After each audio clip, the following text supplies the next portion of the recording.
2036 मध्ये या शिक्षकांना दोन आणखी आयोग मिळणार आहे. एक 8वा वेतन आयोग आणि एक 9वा वेतन आयोग.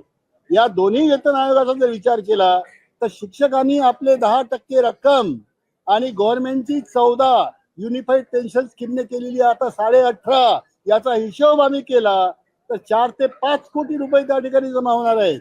म्हणजे दिल्या जाणारं जे पेन्शन आहे ते सरकार आपल्या खिशातून देणार नाही. यातून जो पैसा त्या ठिकाणी मल्टिप्लाय होणार आहे त्याच पैशातून हे पेन्शन दिलं जाणार आहे आणि त्याला कुठल्याही प्रकारची लमसम अमाऊंट नाही, ग्रॅच्युइटी नाही, त्याने भरलेले पैसे त्याला परत नाहीत. अशा प्रकारचं अत्यंत नुकसान हे युनिफाईड पेन्शन स्कीम मध्ये आणि राज्याच्या रिवाइज पेन्शन स्कीम मध्ये आहे. म्हणून आमचा आग्रह आहे की नथिंग बट जुनी पेन्शन योजना हा एक मुद्दा आहे. जरूर पडते आहे, परंतु आता असं आहे की जुन्या पेन्शन योजनेच्या संदर्भातला निर्णय हा केंद्राने घेतलेला आहे.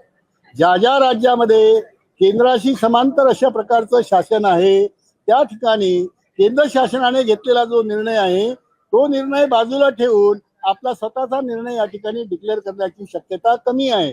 पॉलिटिकल विल या दृष्टिकोनातून आधीच दुर्बळ झालेला आहे.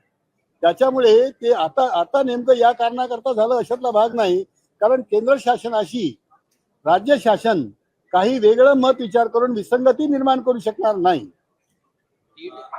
टीईटीच्या बद्दल हे बघा, टीईटीच्या बद्दलचे तथ्य आपण लक्षात घ्या की आरटीचा जो कायदा आहे तो देशाचा कायदा आहे.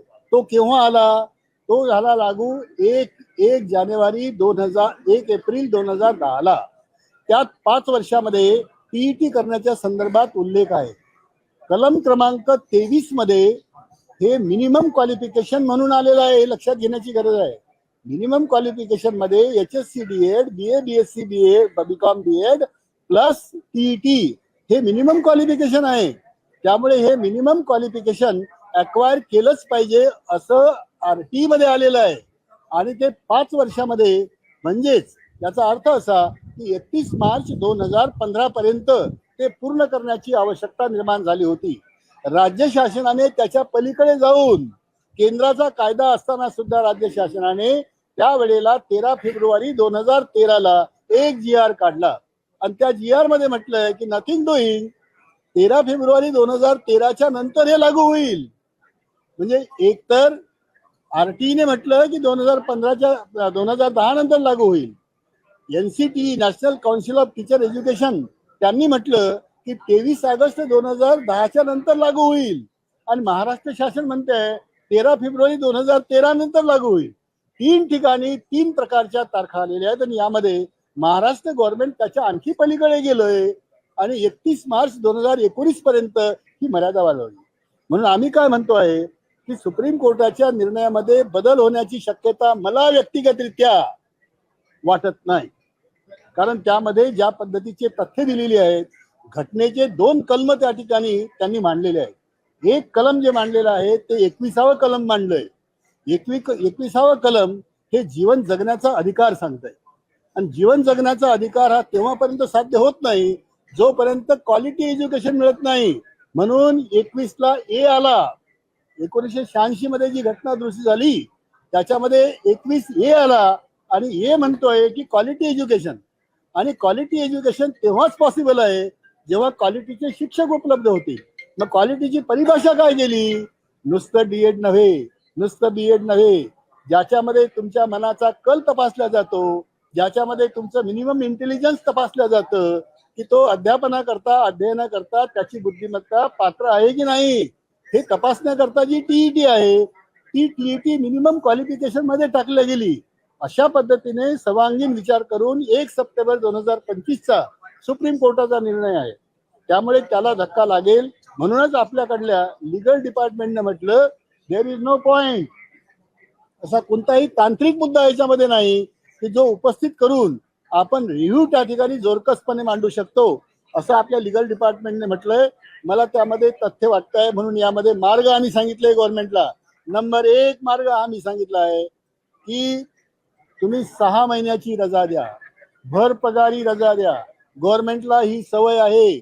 याच्यापूर्वी सुद्धा राज्य शासनाने जेव्हा फक्त 7वा वर्ग 5 ज्युनियर PTC लोक होते त्यावेळेला गव्हर्नमेंटने भरपगारी रजा दिली होती. मी स्वतः बीएड आहे, पण मी बीएड गव्हर्नमेंटच्या पैशाने झालो 1971ला. गव्हर्नमेंटने मला पगार दिला होता आणि त्या पगारावर मी झालो होतो, कारण त्यावेळेला 74 पर्यंत ती स्कीम होती. तर ती अशा पद्धतीने तुम्ही 6 महिन्याची भरपगारी रजा द्या. आमच्या शिक्षकांना परीक्षा घ्यायची सवय आहे, परीक्षा देण्याची सवय त्यांची तुटत आलेली आहे. अशा परिस्थितीमध्ये त्यांना सवलत द्या, 6 महिन्याची भरपगारी रजा द्या. ही माझी पहिली मागणी आहे. दुसरी मागणी अशी आहे की तुम्ही टीईटीची परीक्षा एकदा दोनदा वर्षातनं नाही घेत, तुम्ही 2-2, 3-3 वर्ष घेत नाही. 2 वर्षामध्ये किती परीक्षा होऊ शकतील? 6 परीक्षा होऊ शकतात वेल मॅनेज केलं तर. 6 परीक्षा घ्या, आमचा शिक्षक नक्की त्या ठिकाणी उत्तीर्ण होऊ शकेल.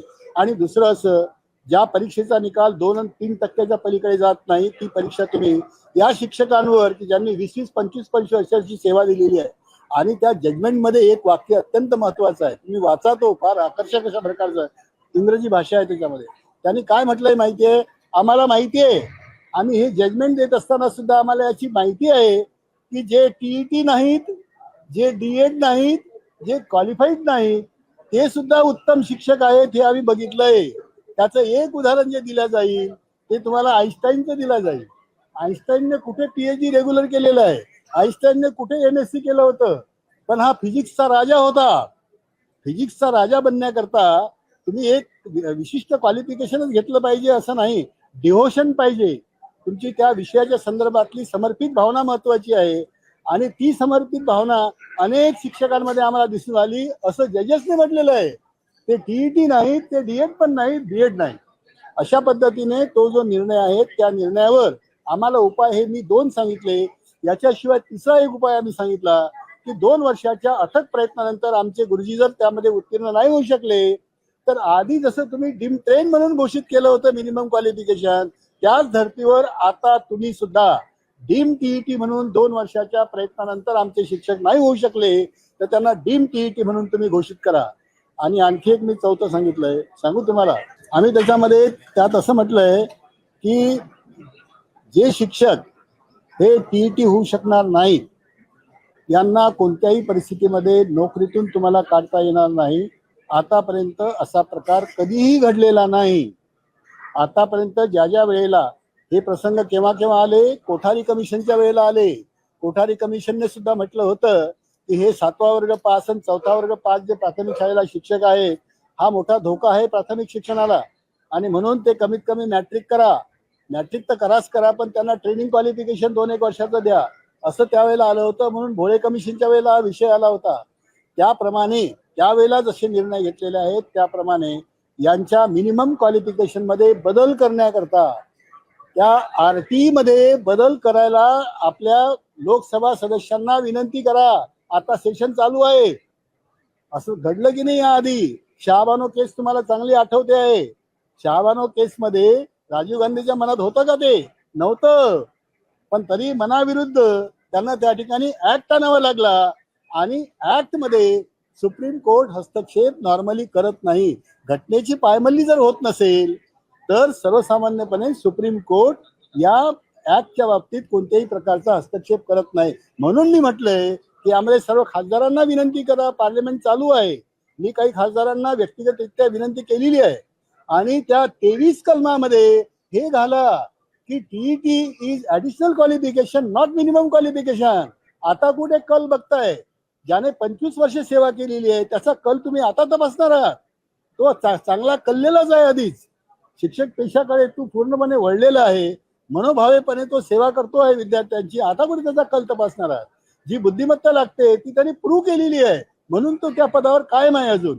त्यामुळे या दोन्ही टेस्टच्या परिभाषेमध्ये उतरणाऱ्या शिक्षकाला तुम्ही त्या ठिकाणी आरटी मध्ये बदल घडवून आणण्याच्या दृष्टिकोनातून त्या ठिकाणी प्रयत्न करावेत, अशा प्रकारच्या मागण्या आम्ही केल्या.